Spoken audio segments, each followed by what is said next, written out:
Assalamualaikum warahmatullahi wabarakatuh. Apa kabar pemirsa di rumah? Mudah-mudahan semuanya dalam kondisi sehat dan baik tentunya.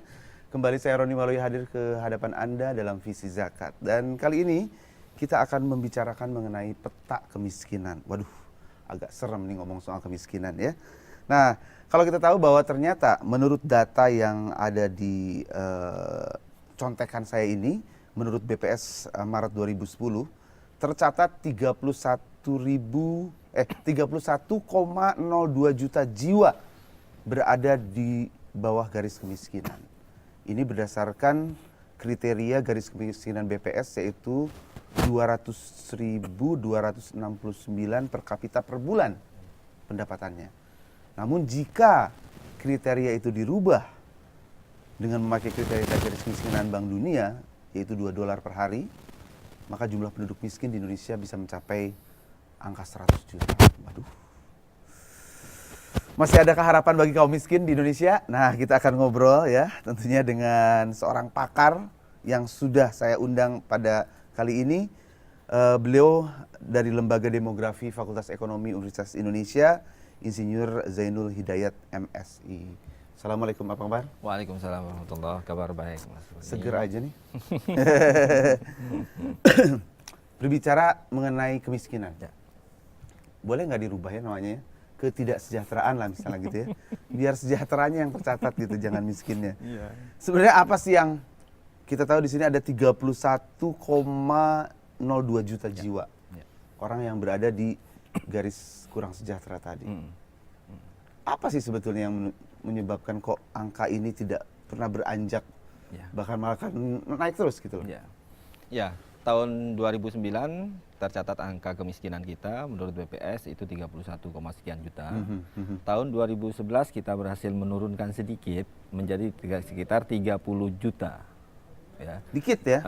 Dan dari segi persentasenya kita turun menjadi 12,45 gitu ya. Gitu. Nah, kita dengan beberapa program yang dilakukan oleh pemerintah, kita berhasil sebetulnya menurunkan angka kelahiran.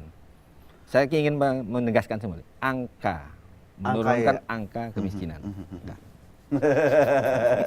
Nah sebenarnya ya definisi miskinnya dulu nih harus dijelaskan. Betul. Apakah mereka yang hari ini makan, besok enggak, besoknya makan, besoknya enggak, itu apa gimana nih? Iya, dari segi kriteria kuantitatif yang dibangun oleh BPS ini kan menggunakan garis kemiskinan.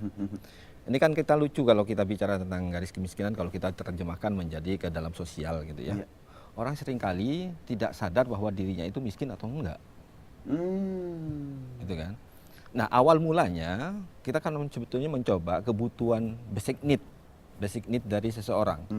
Mulai dari kebutuhan makan, sandang, pangan yang standarnya seperti apa. Kemudian itu diterjemahkan menjadi bentuk uang. Gitu kan. Nah, bentuk uang inilah yang kemana-mana atas dipakai. Gitu ya. Nah, sekarang garis kemiskinan yang diterapkan di Indonesia itu sekitar 233-an. Untuk nasional, tetapi yang paling tinggi sebetulnya di DKI Jakarta sampai mencapai 350-an Per bulan per kapita ya? Ya, gitu. Nah, sekarang kebanyakan masyarakat kurang sejahtera ini ada di mana sih? Perkotaan kah? Desa kah? Ya. Menurut catatan demografi ataupun data demografi yang ada? Iya, kalau masalah kemiskinan memang ini kan garis kemiskinan antara kota dan desa beda, Mas Roni. Lebih tinggi di kota. Orang yang miskin di kota belum tentu di desa miskin maksudnya? Iya, garis kemiskinan berbeda. Seringkali tapi kebutuhan orang untuk hidup basic need kan sebetulnya sama ya. Gitu ya. Makan lah istilahnya kan, makan 3 kali sehari. Gitu. Sandang, papan, paling nggak bisa berteduh gitu kan. Cuman standarnya yang beda. Standarnya beda. Seringkali kan kalau di desa-desa itu kan kebutuhan untuk di luar pangan itu kan juga mungkin lebih murah dibandingkan dengan di kota. Kemudian kebutuhan pangan juga untuk nanam sendiri dan seterusnya itu masih ada kesempatan di desa, sementara di kota mungkin sudah enggak gitu ya. Nah, itu yang membedakan antara desa dan kota. Nah, tapi kalau dari sisi jumlah memang lebih banyak di pedesaan. Oh, lebih banyak di pedesaan. Lebih banyak di pedesaan. Artinya sebetulnya program-program pemerintah kan sekarang lebih konsentrasinya kemana? Ya, sebetulnya imbang ya antara desa dan kota. Tapi memang karena di kota ini lebih banyak aksesibilitasnya, lebih mudah untuk dijangkau dan lebih mudah untuk dipropagandakan, sehingga lebih menjadi amatan dibandingkan dengan di desa-desa. Dan di desa itu kondisi sangat fluktuatif sekali, gitu ya. Sangat bervariasi sekali kondisi. Nah sekarang langkah apa saja sih yang sudah dilakukan untuk mengantisipasi, artinya kan sudah berhasil diturunkan nih angkanya. Ya.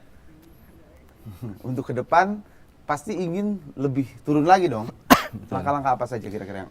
Ya, kalau kita tidak tahu tentang penyebab kemiskinan, mungkin kita akan sangat sulit ya untuk mengurai benang kusutnya kemiskinan di Indonesia, gitu ya.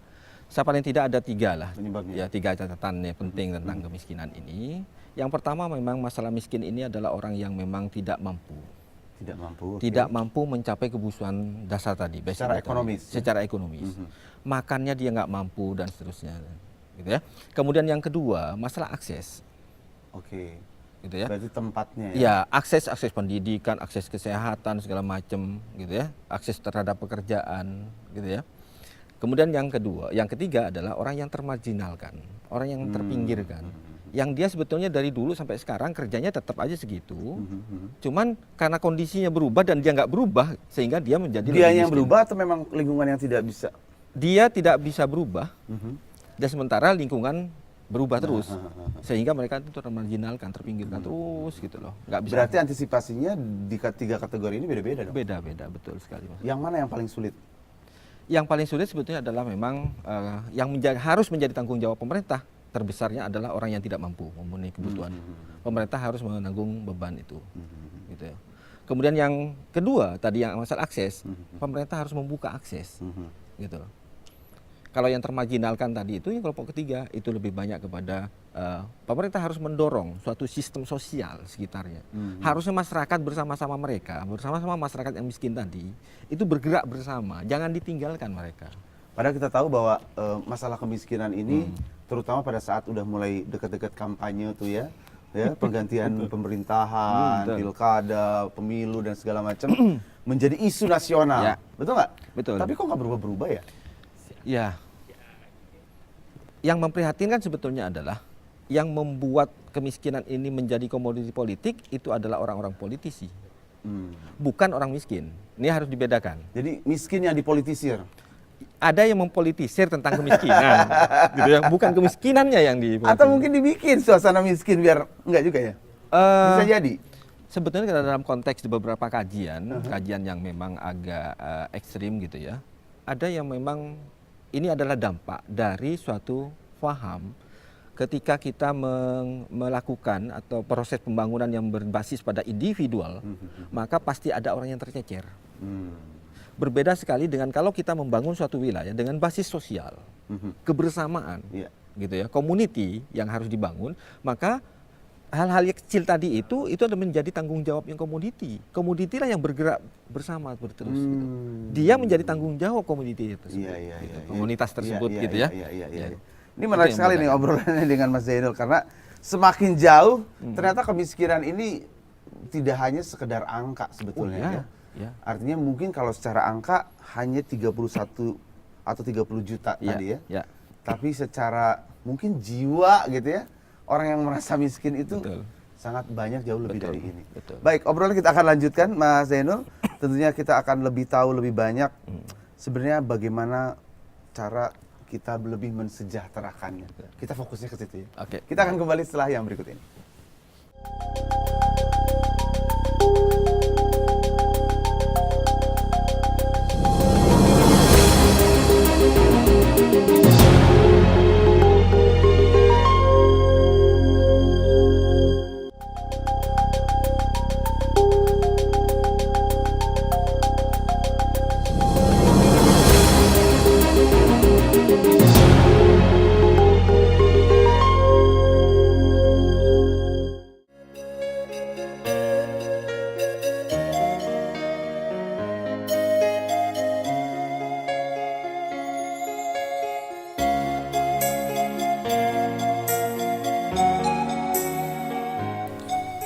Kemiskinan masih menjerat kehidupan sebagian penduduk Indonesia. Keberadaan warga miskin, baik di perkotaan dan pedesaan, adalah beban bagi pemerintah untuk mengatasinya. Hingga Maret 2012, data Badan Pusat Statistik Indonesia menunjukkan jumlah penduduk miskin sekitar 29,2 juta orang, turun dari angka 31 juta pada tahun 2010 yang lalu. Meski semakin turun, angka kemiskinan sebesar 29 juta jiwa lebih ini masih dibilang mengkhawatirkan. Banyak faktor penyebab munculnya kemiskinan, di antaranya laju pertumbuhan penduduk yang tinggi, rendahnya angka pendidikan, tidak meratanya pendapatan dan pembangunan. Islam memiliki cara untuk mengatasi kemiskinan. Salah satunya adalah zakat dan infak. Berzakat merupakan cara berbagi atau pemerataan kekayaan. Zakat adalah wajib bagi yang mampu, dan zakat harus diberikan dari penghasilan yang halal. Dari harta yang diberikan oleh Allah Subhanahu wa Ta'ala, ada hak yang harus diberikan untuk kaum duafa. Melalui zakat dan infak, masyarakat miskin dapat terbantu dan diberdayakan untuk dapat keluar dari kemiskinan. Pemberian zakat dan infak tidak hanya untuk keperluan konsumtif, tetapi juga produksi. Tujuannya agar masyarakat miskin tidak terus-terusan bergantung pada zakat dan infak.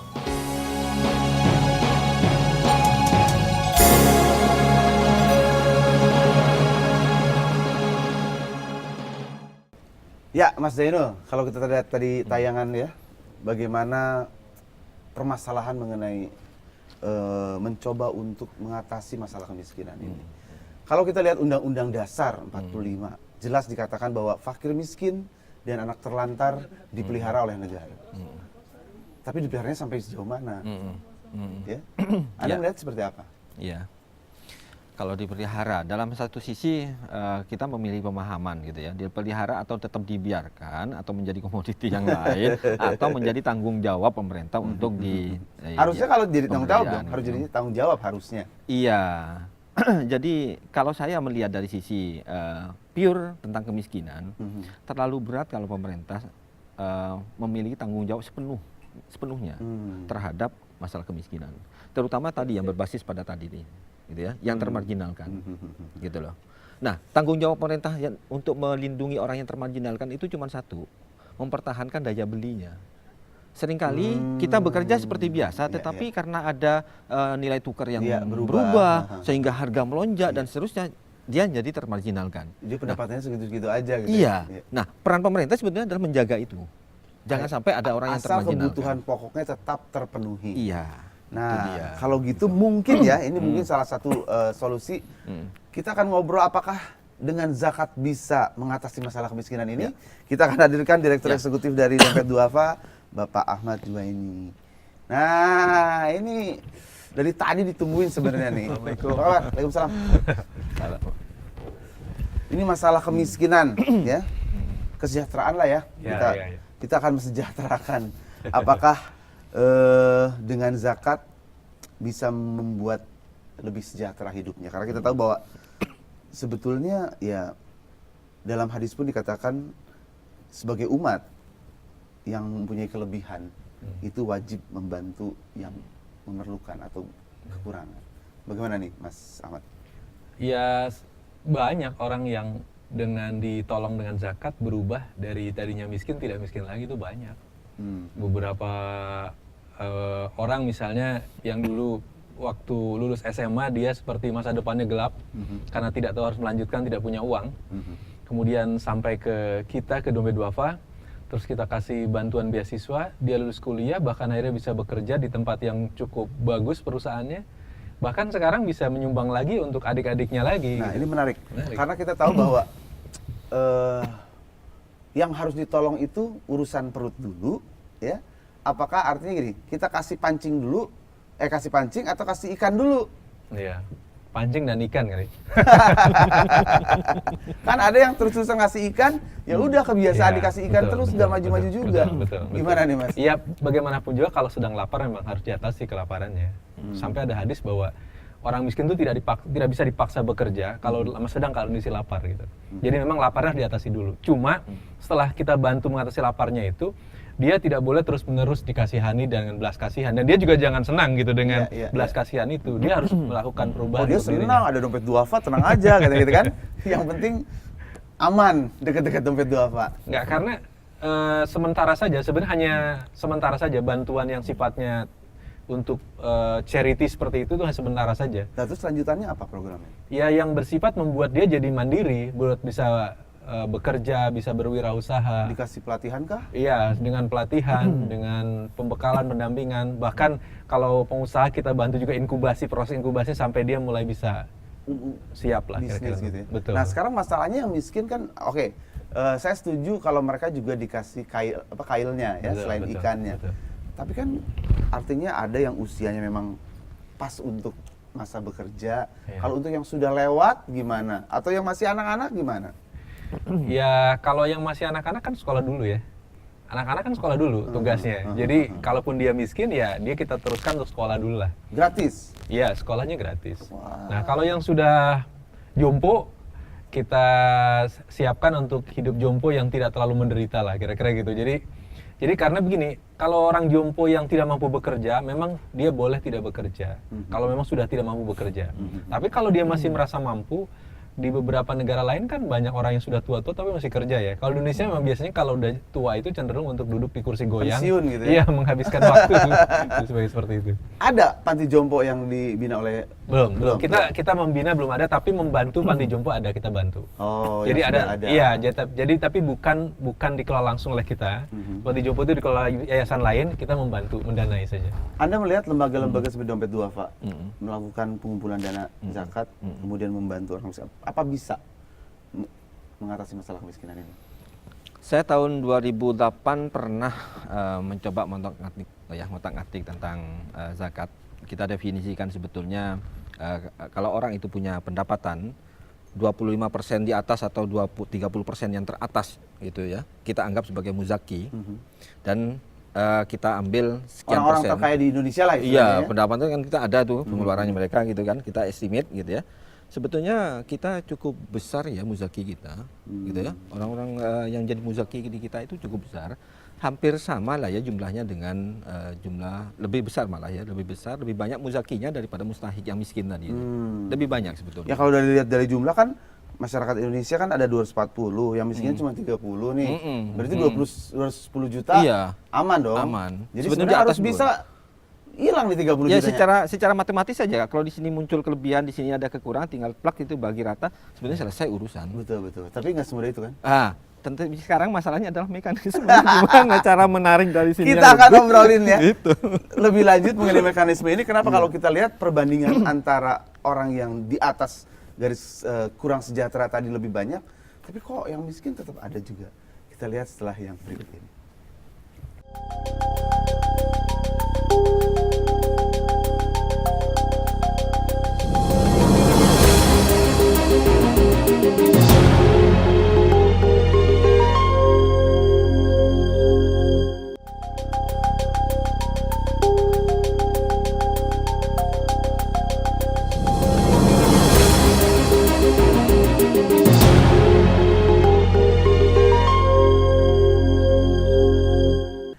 Ya, baik pemirsa, Anda masih bersama kami di Visi Zakat dan kita masih membicarakan bagaimana solusi untuk lebih mensejahterakan ya masyarakat-masyarakat yang hidup di bawah garis kesejahteraan tadi ya. Saya bilangnya kan kesejahteraan, biar lebih sejahtera. Tadi dikatakan bahwa ternyata jumlah kalau dilihat dari angka memang betul ya, yang di atas garis kesejahteraan itu memang lebih banyak. Artinya paling cuma berapa persen? Hampir 70% ya, 60-70%. Kok nggak tuntas-tuntas masalahnya? Kenapa? Mekanismenya apa sebenarnya yang salah? Ya, yang pertama sebetulnya kita harus jeli sekarang, ya, membangun kebersamaan dari orang yang punya kelebihan. Selama ini kan kita seakan-akan kita punya tanggung jawab, punya hak untuk menarik duitnya orang yang kaya tadi. Nah, itu sebenarnya pendekatan yang tidak akan pernah efektif, karena cenderung orang semakin kaya atau ingin ditarik nggak mau. Harusnya ditumbuhkan kesadaran bagaimana dia sebetulnya untuk memiliki kesadaran untuk membantu orang. Kalau kesadaran itu udah mulai tumbuh, maka nggak perlu ditarik-tarik. Begitu dia melihat orang yang kurang, dia pasti akan mengeluarkan. Iya. Gitu ya. Nalurinya Nalurinya yang sedemikian dibangun kuat, ya. seperti itu, gitu ya. Nah, itu kan dalam agama saya ajarkan seperti itu, gitu ya. Karena kita punya kelebihan itu rahmat dari Allah Iya. dan harus membantu pada Betul. yang kurang. Itulah ajaran agama, iya, gitu iya, kan. iya, iya. Nah, saya cenderung untuk membangun visi sosial itu seperti itu. Nggak usah jauh-jauh lintas wilayah, di lingkungan kita saja sensitiflah kita terhadap masalah kemiskinan ini. Maka dalam waktu yang bersamaan kalau itu dilakukan oleh semua orang, maka urusan kemiskinan itu di Indonesia akan cepat selesai. Mas Ahmad, idealnya seperti apa sebetulnya? Ya memang kalau misalnya semua orang kaya di Indonesia ini yang mampu berzakat saja, dan berzakat kemudian dimobilisasi dengan benar, dikelola dengan benar, disalurkannya dengan benar, saya kira mungkin 70-80% masalah orang miskin Indonesia bisa diatasi. Iya, itu Jadi betul. masalahnya ada di mana sebetulnya? Ya, artinya kalau dilihat dari angka matematis Ya. tadi, nggak terlalu sulit memecahkannya. Tapi Iya. kok nggak selesai-selesai? Iya, karena sekarang ini masih banyak orang Indonesia itu kan bayar zakat, seneng juga dengan bentuk-bentuk bayar zakat yang tanda petik orang berbondong-bondong suruh ngantri dalam bentuk Iya, iya. ribuan Iya, orang, betul. kemudian dikasihkan sekali selesai. Belum ada korban-korban Iya, keinjak-injak gitu ya. itu budaya kita masih banyak yang Apa seperti betul itu. yang disebut miskin dipolitisasi? Hah? Politisasi orang. Politisasi kemiskinan. Dipolitisasi Mungkin. kemiskinan. Benar nggak ada istilah seperti itu? Hah? Pak Serif selaku Ntar gini. pengamat dulu. Artinya gini, kan kalau kita melihat bahwa kalau betul tadi yang dikatakan oleh Mas Ahmad, semua orang yang mempunyai kemampuan membayarkan zakatnya, Ya. sodako, infak dan segala Ya. macamnya dengan benar, Betul. kemudian disalurkannya dengan betul. Artinya kan kerja dari Dompet Duafa ini lebih fokus kepada bagaimana membangun bangsa ini, Ya. bukan masalah kemiskinan terus gitu kan, benar nggak? Betul, betul, betul. betul. Nah ini gimana jalan keluarnya kalau gitu? Iya, kalau saya bilang sih ya, untuk memotong mata rantai kemiskinan, yang paling efektif, gitu ya. Kalau katakanlah Dompet Duafa, gitu ya. Ini kan pihak private bukan Iya, pemerintah, iya. gitu. Ya. Maka yang paling efektif sebetulnya adalah mencoba untuk memotong mata rantai melalui pendidikan. Pendidikan. Nah, dan kalau pendidikannya sudah selesai, luaskan kepada masalah kesehatan atau jaminan kesehatan, terutama untuk orang-orang jumpu, gitu ya. Nah, biarkan pemerintah yang mengurusi masalah kebutuhan basic need untuk makan dan seterusnya, akses Iya, terhadap iya, iya. pekerjaan, gitu ya. Nah, tetapi kalau yang private itu lebih baik kepada memotong melalui pendidikan, penyiapan SDM. Atau gitu. jangan-jangan bangsa Indonesia itu jiwa miskinnya terlalu besar gitu jadi ada loh yang sampai menganjur-anjurkan agar kita hidup miskin gitu. tuh kan? Ya, saya kira bahkan dalam Anti sebagian kemapanan gitu ya? bahkan sebagian umat pun ada yang mengira bahwa kemiskinan itu bagian dari ketakwaan gitu. Sampai ada yang berpikir seperti itu gitu. Ini adalah kenyataan gitu bahwa kita melihat seperti itu. Waduh. Nah sekarang ya bagaimanapun juga pasti kita ingin bahwa bangsa ini akan terus semakin baik ya dari sisi kesejahteraan Ya, ekonominya. betul sekali. Kira-kira apa yang ingin disampaikan nih Mas Ya, Zainul? pertama memang kalau dari segi pemerintah harus lebih fokus sebetulnya, gitu ya, untuk mengambil segmen ya pemberdayaan masyarakat. Akses masyarakat inilah yang harus dibongkar dulu oleh pemerintah. Akses itu dalam bentuk apa misalnya? Sarana prasarana pendidikan, Oke. kesehatan, Struktur- gitu ya. infrastruktur dan segala macam. Kenapa di kota itu lebih mudah untuk mengatasi masalah kemiskinan? Karena memang aksesibilitas masyarakat lebih mudah dibandingkan di desa. Nah, sementara di desa itu kendalanya adalah aksesibilitas. Itu yang tidak mungkin di handle oleh pihak swasta. Iya. Harus pemerintah ini handle. Nah, pengentasan kemiskinan, penyiapan SDM, kalau pemerintah kewalahan, bekerja samalah dengan private. Galanglah persatuan, persamaan, ya, kebersamaan lah dengan pihak private untuk ngambil segmen tentang pemberdayaan. Bisa tuh? Penyiapan bisa sangat bisa. Kenapa? Karena banyak sebetulnya orang-orang private, Ya, gitu ya. ya. Banyak orang-orang kaya yang nunggu sebetulnya, asal bisa dipercaya. Ya. Gitu loh. Cuman masalahnya kan kalau nggak bisa dipercaya kita juga nggak mau investasi. Itulah gitu. disebut kepercayaan itu mahal ya. Iya, betul. Gitu. Ya syukur kita punya Dompet Duafa ya mesti bisa dipercaya Iya, gitu iya, ya. iya, iya. Sehingga orang nggak segan-segan untuk bayar gitu ya. Nah, kemudian penyadaran terhadap masyarakat. Jangan sampailah masyarakat itu merasa bahwa dirinya itu senang dalam hidup kemiskinan gitu loh. Saya sampai sekarang belum percaya benar gitu ya. Kalau bangsa Indonesia ini merasa yakin gitu ya, merasa enak dengan kemiskinannya. Iya, iya. Karena yang saya tahu gitu ya, selalu kita lebih baik memberi daripada menerima. Itu yang kita ajarkan dari Nah, itu kecil. yang harus sebenarnya gitu kan? ditumbuhkan ya. Iya, karena rukun Islam kita itu kan juga ada haji, butuh biaya yang mahal. Iya. Artinya membutuhkan orang tuh melewati batas kemiskinannya. Zakat sendiri juga kalau mau dibayarkan orang yang sudah lewat dari kemiskinannya. Batas nisab, Jadi ya. sebenarnya spiritnya Islam itu lebih cenderung mengajarkan kita mendorong menjadi manusia yang mampu, bukan menjadi orang miskin. Iya. Gitu. Dan orang yang sempurna keislamannya juga bisa diartikan orang yang telah melewati batas kemiskinannya. Bukan orang yang miskin itu yang justru paling sempurna keimanannya. Seakan-akan dibuat gitu miskin. Ayo biar kelihatan seru gitu kan. Betul. Ada himbauan lain mungkin? Ya, saya kira pada kondisi saat ini di mana bangsa Indonesia masih memiliki jumlah orang miskin yang cukup lumayan ya, meskipun 30-an juta tadi, saya kira tugas kita semua untuk berkontribusi, salah satunya yang bisa kita lakukan juga bagi orang-orang yang mampu, bagi orang kaya, mendonasikan dananya dengan zakat, infak, sedekah, dengan tanggung jawab sosial perusahaan atau apapun yang bisa didaya gunakan untuk mengatasi kemiskinan. Itu merupakan tanggung jawab kita semua, saya kira. Ya tinggal sekarang artinya balik lagi ya.